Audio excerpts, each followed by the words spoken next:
Well, ladies and gentlemen, I think we've had a busy week. And anybody that hasn't been paying attention to anything is probably been asleep at the wheel. Being the first of probably many to speak, I deplore the actions that took place last Wednesday at the Capitol. We have no room in a democracy for anarchy on either side of the House.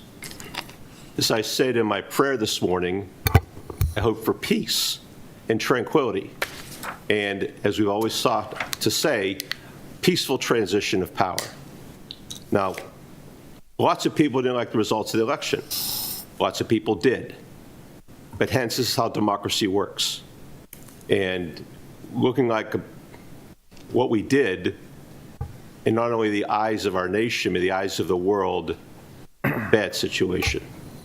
I can only hope that the articles that we're reading today in the news about having another extreme set of circumstances on the 20th will be untrue. So it's a week from today, 6 minutes ago, that a new president will be sworn in. And with that, as Walter Cronkite said, that's the way it is. So we can all calm down. We can ask both sides of the aisle to smooth the rhetoric, to be peaceful, and recognize this is what it is because this is the democracy we live in, and we shouldn't be changing rules and laws along the way to appease one side or the other. So with that, I ask our nation and I ask our county to heal. And all I can do is affect and say things to our citizens because we're hearing it from both sides across the board. So with that, I'm going to go to something more interesting. Sports fans. So if you have been watching, let me give you a real quick recap. The NHL will start tomorrow night. That's a good thing.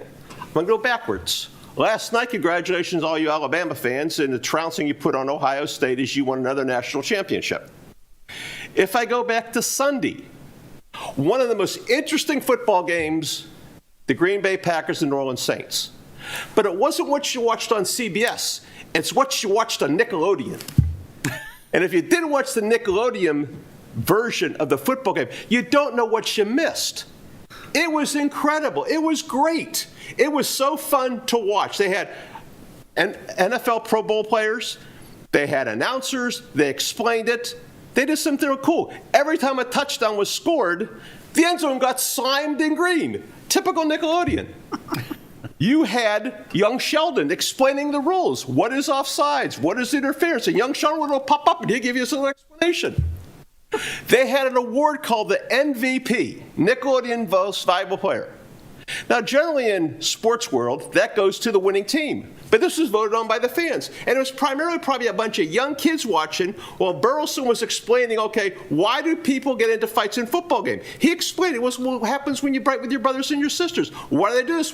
It was good to bring young children into the game to have them understand better. But the MVP award went to the quarterback on the losing team. So then we go to Saturday. Sports fans, I'm all about the Bills Mafia. And we won our first playoff game in 25 years. 25 years, you have no idea how we feel. So it's this Saturday against the Ravens. So I'm saying right now, I'm all about the Bills, I'm all about my Mafia, and I'm saying to you guys, go Bills, have a great week. Thank you.